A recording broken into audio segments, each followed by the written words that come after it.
பொண்ணுங்க கொடுத்து மாப்பிள்ளை சரி மாப்பிள்ளப்பா ரைட்டு. நம்ம மாப்பிள்ளை வக்கீல்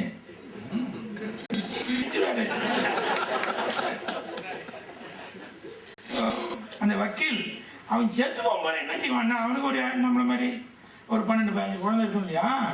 அப்போ என்ன பண்ணுவான் அங்கெல்லாம் கட்டுன்னு சொல்லுவாங்க. அதை இப்போ என்ன சொல்கிறாங்கன்னு தெரியல. வீட்டில் பார்த்தீங்கன்னா கட்டாக இருக்கும் அந்த அட்வொகேட் வீட்டிலலாம். அவனுக்கு 12 பிள்ளைல ஒரு 5-6 பொண்ணு 5-6 பிள்ளையாக தானே இருக்கும். அந்த பொண்ணுக்கு கொடுக்குறத செலவு பண்ணிடுவான். பிள்ளைக்கு கொடுக்குறது 5-6 கட்டை அவனுடைய கட்டெல்லாம் பிரித்து கட்டாக பண்ணிச்சு. இது முதல் குழந்தைக்கு நீ அதை வச்சுக்கடா, இது 2வது பிள்ளைக்கு, இது 3வது பிள்ளைக்கு கட்டை பிரித்து கொடுத்துட்டு அவன் செத்து போடுவான். அதனால கேஸ் முடியாதுன்னு அர்த்தம். சிரிக்க மாட்டேங்கிறீங்களே, வாழ்ந்து சிரிங்க சார். கடைசியா வாங்க சிரிங்க சார். கொஞ்சம் கையை தூக்கினாலும் சிரிங்க. ஒன்றும் பேசவே மாட்டாங்க. ரைட்டு, சிரிச்சாலே நல்லது. அதுவே பெரிய ஒரு எக்ஸசைஸ். சிரிங்க. டெல்லியெல்லாம் பார்த்தீங்கன்னா கை தட்டிட்டு சிரிக்கிறான். பைத்தியக்காரன் மாதிரி முனையெல்லாம் செஞ்சு வச்சுட்டு என்னடானா லாஃபிங் சார் இங்கிலீஷில் அப்படியே தெரப்பி சார், லாஃபிங் தெரப்பி இதெல்லாம் பண்ணு. இவனும் அதே மாதிரி அவன் சொல்றது நம்ம தான். இவனு இருக்கான். ஆஃபீஸில் போய் பாருங்களேன். ஒரு நகைச்சுவைங்கிறது மரணம் தருவாயிலும் நகைச்சுவை வேண்டும். சரியா? பாரதி சொன்னான், முன்ன வாட ஒதுக்கிறா. பாரதி காலா வாட கால எவ்வளவு பெரிய விஷயம் பாரு. அவன் என்னையும் வாடா நீ எடுத்துக்கிற என்ன மனசுல பாருங்க. எனக்கு பாரதி சாதாரண ஆள் இல்லை.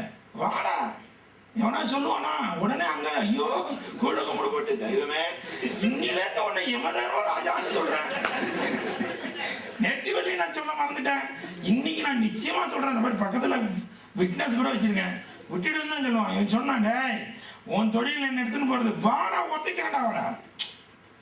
அந்த வார்த்தைகள்லாம் அவ்வளோ பெரிய அந்த ஞானின்னு சொல்கிறான். பெரிய பெரிய சிந்தனையாளர்கள் அவர்கள்லாம் சின்னதாக நறுக்குன்னு சொல்லிட்டு இருக்காங்க. நம்ம விவரம் தெரியாமங்க தான் மாதிரி பெரிய பெரிய பேச்சு பேசிகிட்டு இருக்கோம். நிறைய ஒரு 2 மணி நேரத்தில் உட்காந்து போதும் சார் அப்படி சொல்கிற அளவுக்கு பேசிகிட்டு இருக்கோம். அவன்லாம் நறுக்குன்னு நச்சுன்னு சொல்லிட்டு இருக்கோம். நம்ம ஆழ்வார்களையும் பார்த்துருக்கோம். நறுக்குன்னு விதைக்கிற இடத்துல நடக்காது, நடக்கிற இடத்துல இதை விட அவன் சொல்லுவான் அப்படின்னு. நறுக்குன்னு 2 வார்த்தை. ஒரு தோட்டம் எப்படி இருக்குன்னா விதைக்கிற இடத்துல நடக்காது, நடக்கிற இடத்துல விதைக்காது. நறுக்கு அப்படியே மனசுல தைக்கும் இல்லையா? நவீன திருவள்ளுவர் தாடி அப்படிதான் வச்சிருந்தாரு. ஸோ நம்ம அந்த ஆரோக்கியம் மீண்டும் நம்ம சப்ஜெக்டை தானே ஒரு இந்த சூழல்ல ஆரோக்கியத்தில் நம்ம கொஞ்சம் தடுமாறிட்டோம்னா எவனோ நமக்கு ரிப்பேர் பண்ண போகிறான். யாரும் ஆரோக்கியத்தை உனக்கு கொடுத்துருவாங்க கையில் எடுத்து இந்தாங்க 1 கிலோ ஆரோக்கியம் செட்டியார்களில் போய் வாங்கிட்டு வரலாம், நாயுடுகளில் வாங்கிட்டு வரலாம்லாம் நினச்சிடாதீங்க. எனக்கு ரொம்ப பிடிக்கும் சார் என் மனைவியை. ஏன்னா நாங்கள் லவ் மேரேஜ் பண்ணிட்டோம் சார். அதனால அவள் தான் ஆரோக்கியம் உனக்கு கொடுத்துருவான்னு நினைக்காத. அவள் வந்திருக்கிறது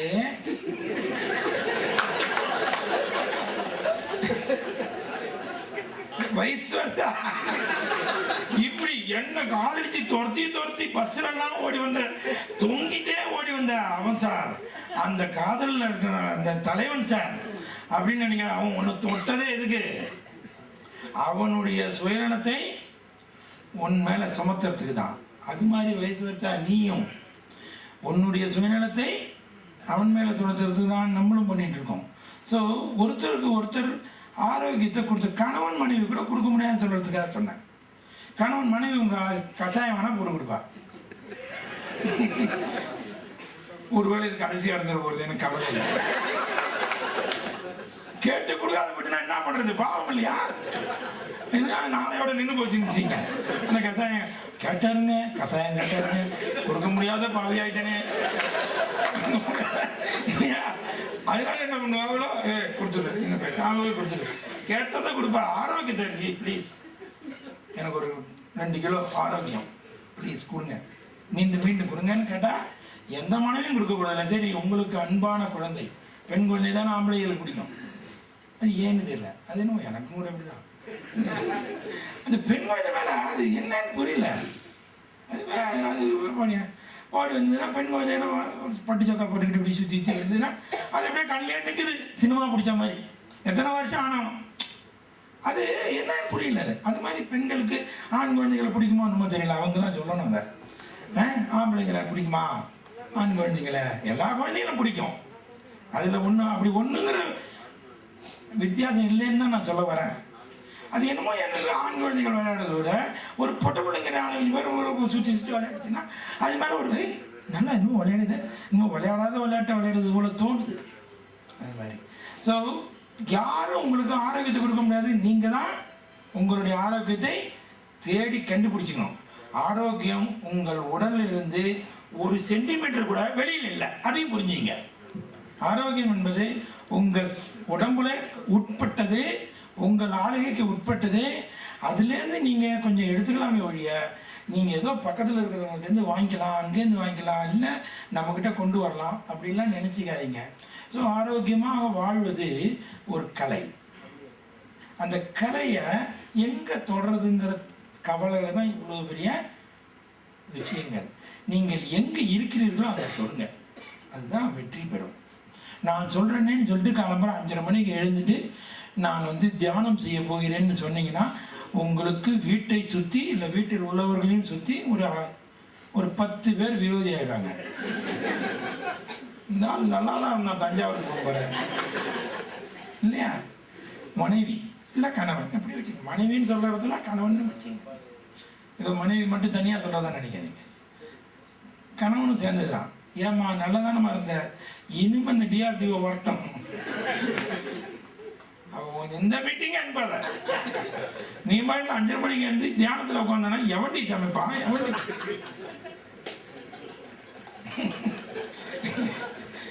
இல்லையா?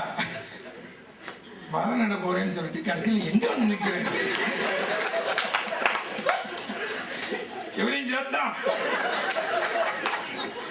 மரம் நடந்தா கூட்டாரே, கடைசியில் எங்க வந்து நிறுத்துற நீ, ஜாக்கிரதை அப்படின்னு வார்னிங் கொடுத்துருவாங்க நம்மளை சுற்றி உள்ளவங்க. ஜாக்கிரதை, ஒழுங்காக போயிட்டு ஆஃபீஸுக்கு மட்டும் போயிட்டு வா, அப்புறம் பார்த்துக்கலாம் அப்படி. ஆனால் கொஞ்சம் கவலைப்படுங்க, அவருக்கு என்னமோ ஒரு ஹார்ட்டில் ஒரு பிளாக்காம் அப்படின்னு நினச்சிருங்க. என்ன ஆகும்? ஸோ இதுதான் ப்ரைம் இம்பார்ட்டன்ஸ், ரைட்டா? இதை பக்கத்தில் உள்ளவங்களுக்கு புரிய வைக்கணும். அதுதான் இந்த ஆரோக்கியங்கிறது தான் ப்ரைம் இம்பார்ட்டன்ட். இதை மீறிட்டிங்கன்னா உங்களால் எதுவுமே செய்ய முடியாது. ஆசையாக இருந்த கணவனோ மனைவியோ குழந்தைகளையோ நீங்கள் சந்தோஷமாக இருக்க முடியாது. பிரதம மந்திரி ஆகணும்னு நீங்கள் முயற்சி பண்ணீங்க பாருங்களேன், பிரதம மந்திரி ஆகிறேன்னு அவன் அம்மாட்ட போய் சொல்கிறாரு, வழி செலவுக்கு 100 ரூபா வச்சுக்கிட்டான்னு அந்த அம்மா அந்த டிவியில் பார்த்தீங்க இல்லையா, அந்த போய் அந்த அந்த அப்புறானே அம்மா வழிச்செலவுக்கு 100 ரூபா கையில் கொடுக்குது. இவரை சேவை வாங்கிக்கிறேன், இவருக்காக பக்கத்தில் இருக்க ஏரோப்ளைன் வெயிட் பண்ணிட்டு இருக்கு, தேடி போகிறதுக்கு மிலிட்டரிக்காரன் துப்பாக்கி வச்சு நின்றுட்டு இருக்கான், இவரை அழைச்சிட்டு போகிறதுக்கு டெல்லிக்கு. அவர் வழிச்செலவுக்கு 100 ரூபா வச்சுக்கிடா. அது ஒன்றும் இல்லை, நம்ம ஐயப்பன் கோயிலுக்கு போகும்போது நம்ம ஒரு 100 ரூபா கொடுக்க மாட்டோம், ஐயப்பன் கோயிலுக்கு போகும்போது அது மாதிரி கொடுக்குறாங்க அந்த அம்மா. ஆரோக்கியம் என்பது அவர் கூட, நான் இந்த சமயத்தில் சொல்கிறேன், அவரும் என்னுடைய நண்பர். நாங்களெல்லாம் ஒரு காலம் வரலையும் சாமானியமாக வேலை செஞ்சவன் தான். அதுக்கப்புறம் அவர் பெரிய இதுவாக போயிட்டார். அவரும் தான் சொன்னேன், வேறு யாரையும் சொல்லலை, சரிங்களா? ஸோ இதெல்லாம் பயிற்சி பண்ணவர் அவர், அதனால தான் சொல்கிறேன், இதெல்லாம் பயிற்சி பண்ணுறவர். ஒரு காலையில் எழுந்தால் சாயந்தரம் வரலையும் அவர் லைஃப்பை அழகாக ஒரு பிளான் பண்ணி அந்த பிளானோடு தான் அவர் இருப்பார்.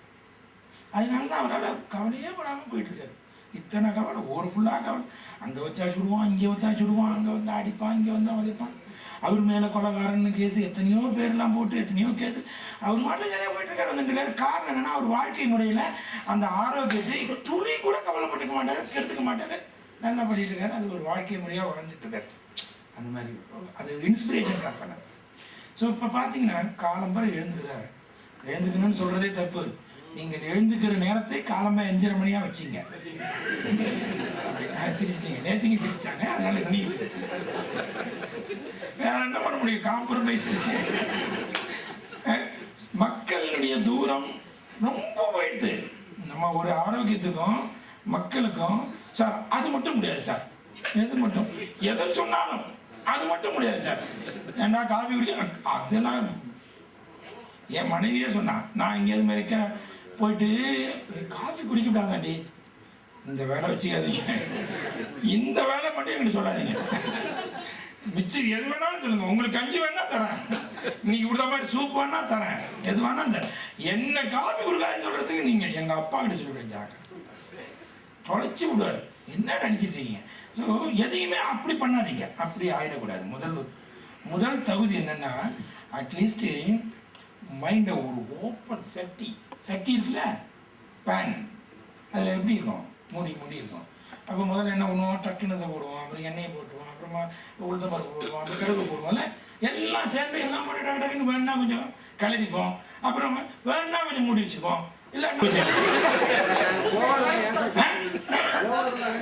போகாத இல்ல, போகிறவனை பார்த்தாலும் சிரிக்கலாம்ல, போறவனை பார்த்தாவது அரசு கடை சார், எங்க கடை சார், நாங்க வச்சுட்டு இருக்கோம் அப்படிங்கிற அந்த வேகத்தை விடுவதில் வரி கட்டுறோம், அம்மா கையில கொடுத்து போடுன்னு சொன்னாங்கல்ல, சேஃப்டி அவங்க 600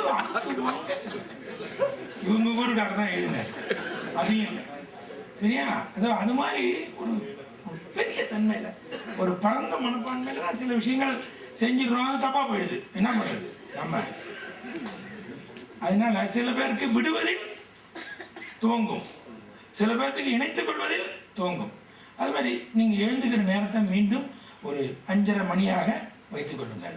5:30 மணிக்கு எழுந்த உடனே குறைஞ்சது பல்லு தேய்க்கிற பழக்கம் எல்லாருக்குமே இருக்கு. ஏன்னா நீங்க பல்லு தேய்க்கலைன்னா அந்த கம்பெனிக்காரங்களுக்குலாம் பயங்கர கோவம் வந்துடும். அவன் சொல்லி தானே நீங்களே கத்துக்கிட்டீங்க, இல்லைன்னா எங்க பல்லு தேய்க்க போறோம் நம்மலாம், கரெக்டா? அந்த கம்பெனி பேரு சொல்றதுல தப்பு இல்லை, நம்மளை விட கடந்தவன் அவன் தான் வந்து பல்பொடிய வச்சு பல்லு தேய்க்கிறது. எப்படி 10 வருஷம் 20 வருஷத்துக்கு முன்னாடி ஒரு பெரிய குண்டான ஒரு ஆளை காமிச்சு, அவர் பெரிய மஸ்தான் மாதிரி காமிச்சு, அவர் கரியால பல்லு தேய்ப்பாரு. இதெல்லாம் செய்யாதீங்க அப்படின்னு சொன்னவன் இப்ப சொல்றான், உங்க பல்பொடியில உப்பு இருக்கா? வெக்கமே இல்லை பாருங்க. துணி கொடு, உப்பு இருக்கா?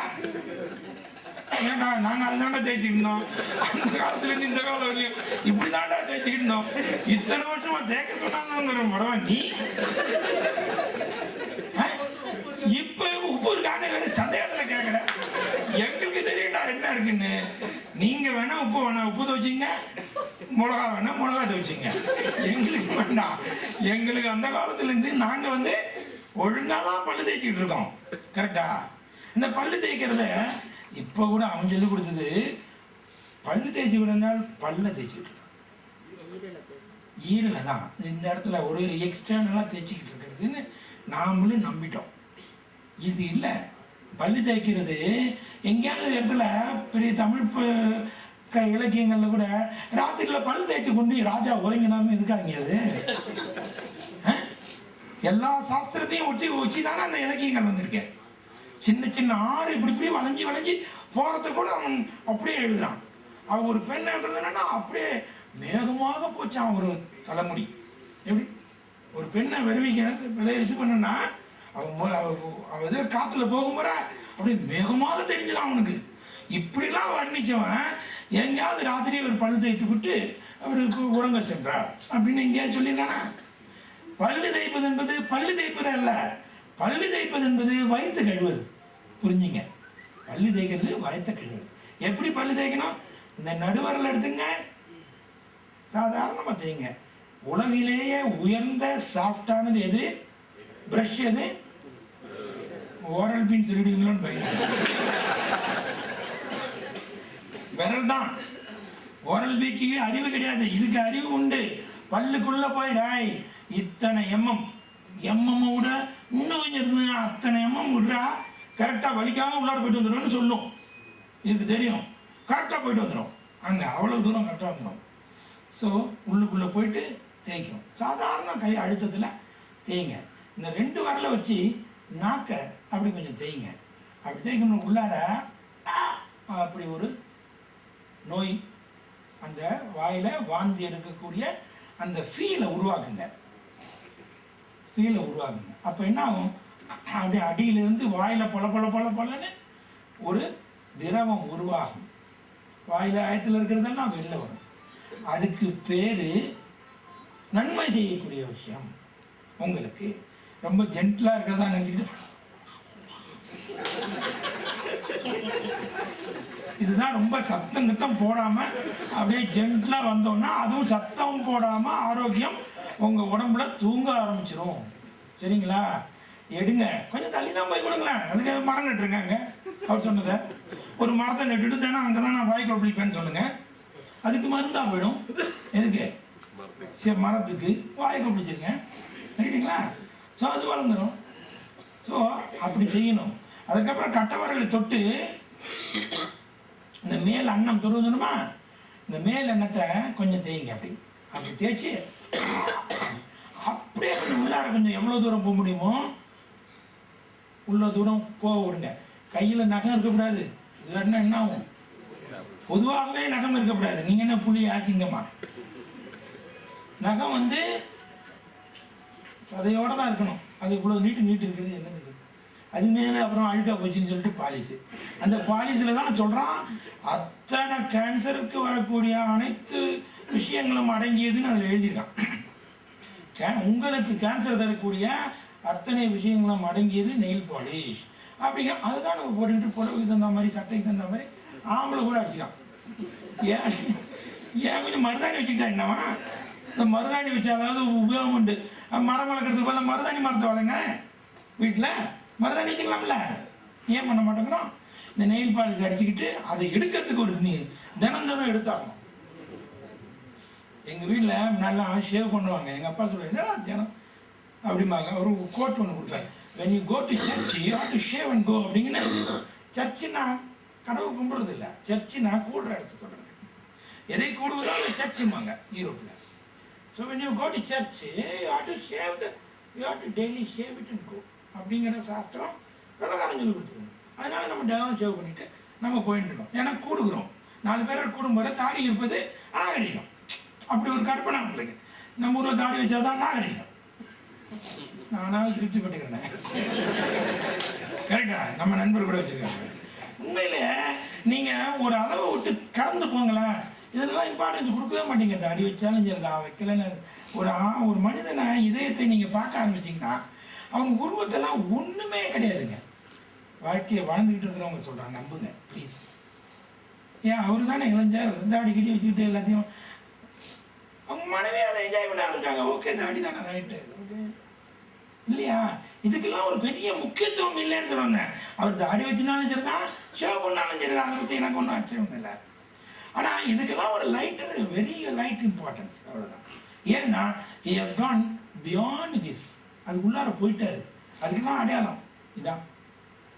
இது இந்த வெளியில் இருக்கிற விஷயங்கள்லாம் ரொம்ப சீரியஸாக எடுத்துக்கிட்டு இதை வச்சாதான் முடிஞ்சு, இதை வச்சுருந்தா தான் முடிஞ்சுது. எத்தனை ஷேவிங், அதுக்கு ஒரு க்ரீமு எல்லாத்தையும் போட்டு இப்படி போகிற அந்த சாக்கடையை பாருங்கள். அந்த சாக்கடையில் ஒரு பூண்டு முளைக்காது. அப்போ நீங்கள் எவ்வளோ கஷ்டத்தைப்படுத்துறீங்கன்னு பாருங்கள். எங்கள் வீட்டு சாக்கடையெல்லாம் வந்து பாருங்கள், ஆனந்தமாக இவன் ஏதாவது செய்ய மாட்டானான்னு. ஏன் தெரியுமா? அதில் இருக்கக்கூடிய அனைத்தும் கெமிக்கல் எல்லாம் இருக்குது. மாட்டு சாணிலேருந்து ஒரு பொடி தயார் பண்ணுவேன், முக்தான்னு. அந்த பொடியை வச்சுருந்தா பாத்திரம் தேய்ப்போம். அது கீழே வரும்போது என்ன ஆகும்?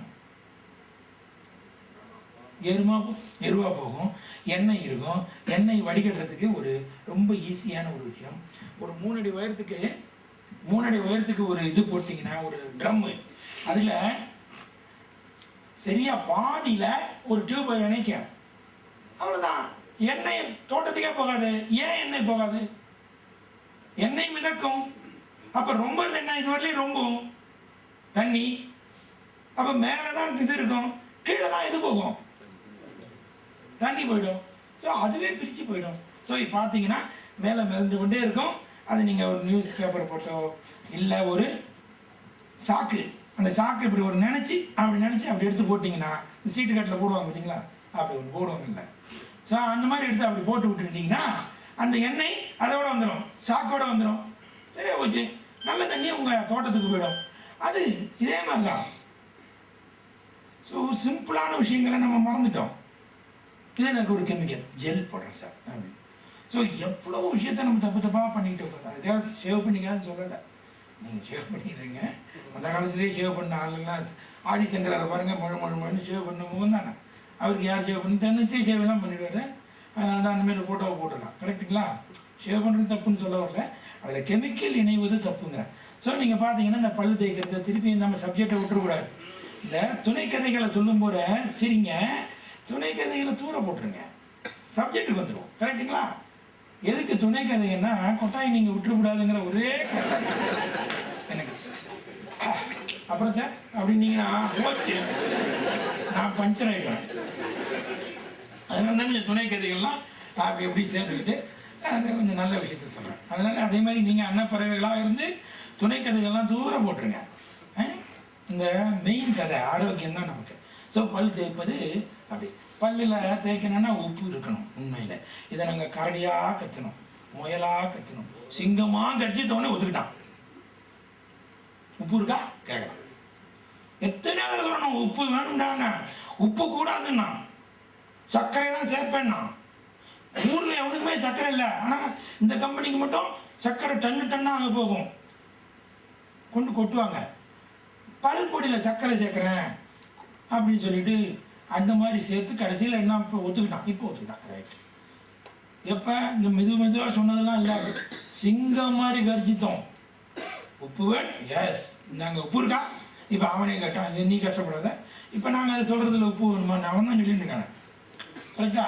ஸோ உப்பு கலந்தது இருக்கணும். எப்படி பண்ணுறது? உங்கள் வீட்டில் பல்பொடி எப்படி பண்ணுறது? சிம்பிளாக பண்ணலாம். அந்த கறிமுட்டம் இது இருக்குல்ல, அந்த மாட்டு சாணி, நாட்டு மாடுனாலே திருப்பி நாட்டு மாடு தான். நாட்டு மாட்டு சாணியை உருண்டை விட்டால் பூமியில் ஒரு ஓட்டை போட்டு அது உள்ளார போட்டு கொளுத்தி விட்டிங்கன்னா ஆக்டிவேட்டட் கார்பன், இங்கிலீஷில் அப்படி தானே சொல்லி படிச்சிருக்கோம். அது ஒரு கறி ஆகிடும். அந்த கறியை எடுத்து 100 செல்லில் சலித்து சலித்து வச்சுருங்க. அதோட கரிசலாங்கண்ணி கொஞ்சம் சேர்த்துங்க, வல்லாரை கொஞ்சம் சேருங்க, வேப்பிலை சாறு சேருங்க, கொஞ்சம் உப்பு சேருங்க. காலா நம்ம கருப்பு உப்பு அப்படின்னு பூமியிலேருந்து வரக்கூடிய ஒரு உப்பு, அது ஈருக்கு ரொம்ப நல்லது பண்ணும். அந்தந்த வட்டாரங்களில் என்னென்ன சேர்க்கணும்னு நினைக்கிறீங்களோ எல்லாத்தையும் எதுக்குள்ள சேர்க்கலாம்? அந்த பேனுக்குள்ளே சேர்க்கலாம். இந்த பேனு சொன்னேன் இல்லையா, தலையை பிரித்து வச்சுங்கன்னு சொன்ன பாருங்க, அதுக்குள்ளே சேர்த்துங்க. ஸோ இப்போ என்னாச்சு, பல்பொடி உருவாயிடுச்சு. இந்த பல்பொடியை யார் செய்யலாம்?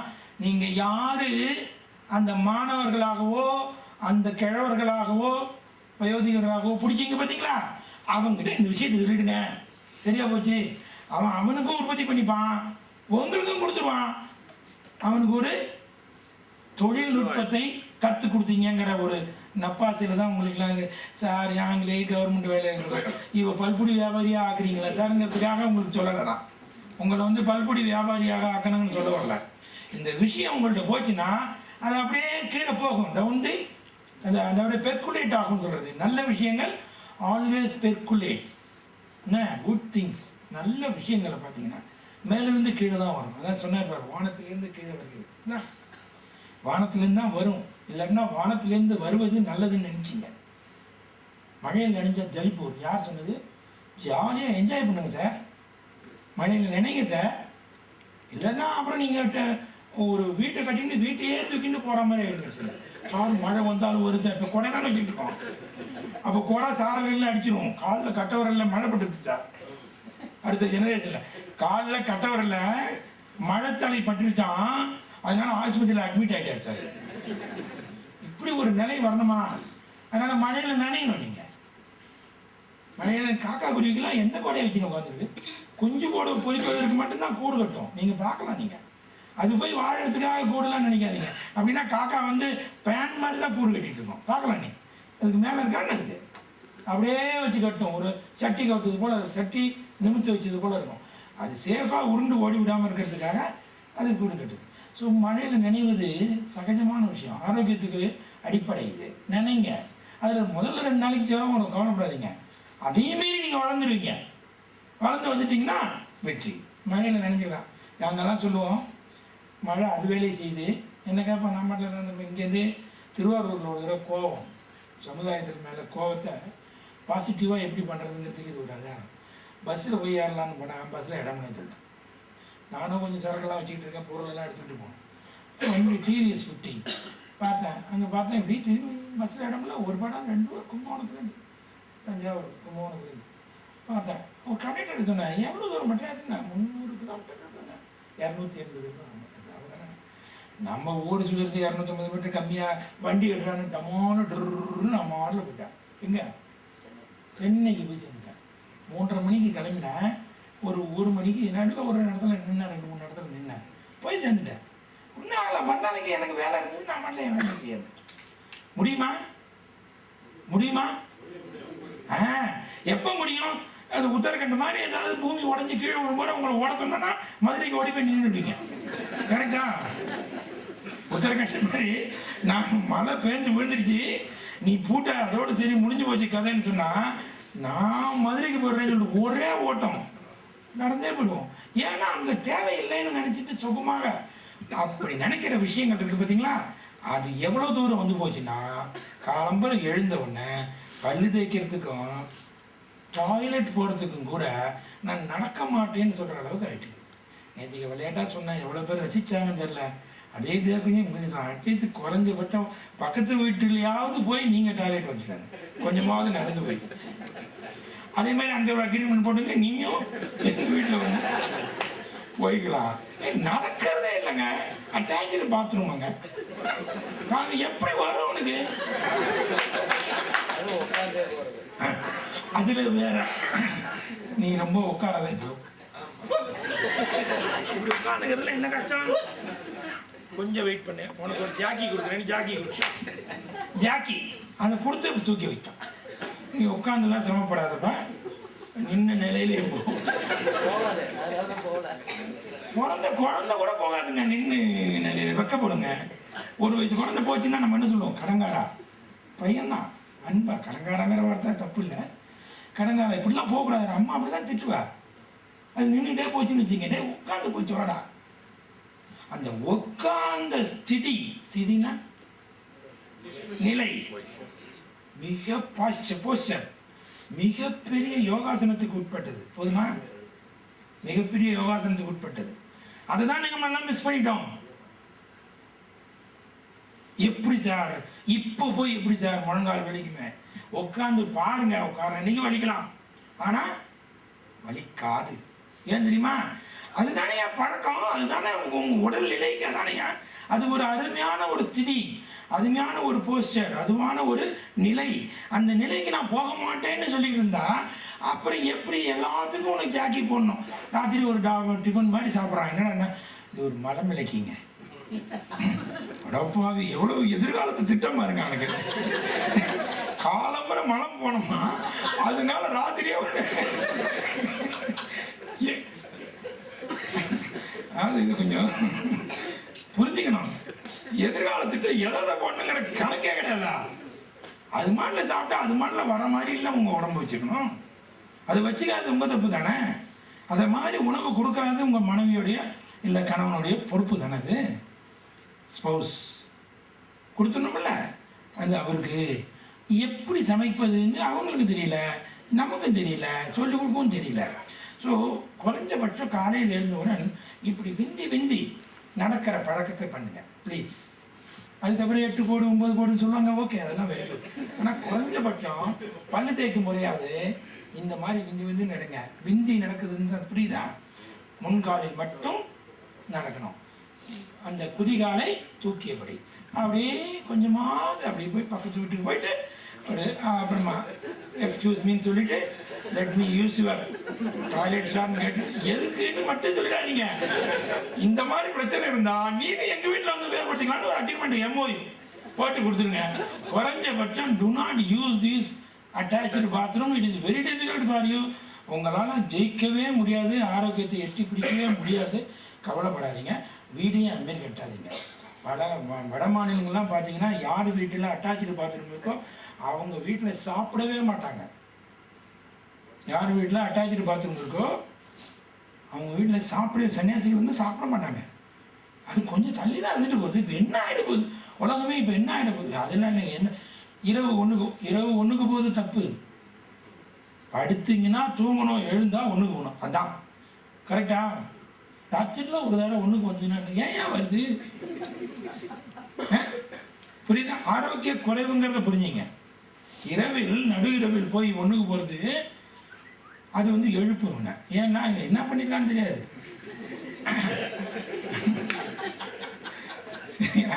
பிரச்சனை. ஸோ அதனால பிரச்சனை சார். அதுக்காகவே ஒரு வீடு கட்டிக்கிறது முதல் தப்பு, முற்றிலும் தப்பு. ஸோ முதல்ல ராத்திரியில் போகக்கூடாது. கட்டளை கொடுங்க. நான் படுத்துக்க போறேன், தூக்கமே வா கட்டளை. ஒழுங்கா தூங்கு கட்டளை. அடுத்தது ஒழுங்கா காலம்பரம் 5:30 மணிக்கு எழுப்பு கட்டளை. கட்டளை கொடுங்க. கேட்க உன் பேச்சு உடம்பே கேட்கலன்னா உங்க பேச்சு யார் கேட்க போறாங்க? கரெக்டா? உங்க பேச்சு என் புள்ள கேட்க மாட்டேங்க, உன் பேச்சு உன் உடம்பு கேட்குதா? என் பையன் சொன்னது எல்லா வீட்லையும் பாருங்க, பையன் சொன்னதே கேட்க மாட்டாங்க. நீங்க என்னங்க அப்படி சொன்னீங்க? காலம்பரம் எழுந்தோன்னு படிக்க சொல்லணும். அட போங்க. காலம்பரம் எழுந்தோன்னா விளையாட சொல்லுங்க, பையன் ஒழுங்கா படிப்பான். உதாரணம் சொல்லணுமா? பெருங்கலத்தூரில் நாங்கள் வந்து ஆசிரமம் நடத்திட்டு இருக்கும்போது காலம்பரம் 5:30 மணிக்கு என் ஸ்கூட்டர் பொருள்னு வந்தாலே குழந்தைங்க ஓடி வந்துடும். இங்கே வந்து ஒரு தகராறு பிடிச்சாங்க ஒரு அம்மா, கண்ணாப்பினா தகராறு. எனக்கு தெரியல, நாங்கள் விளையாடிட்டு இருக்கேன் அப்படி. உடனே இந்த அம்மா தூக்கிட்டு பொருளையை பிடிச்சி தூக்கி போயிட்டாங்க. சரிடா, நான் கவனிக்கல. ஒரு மாதம் அந்த பையன் வரல, மகேஷின் பேர்.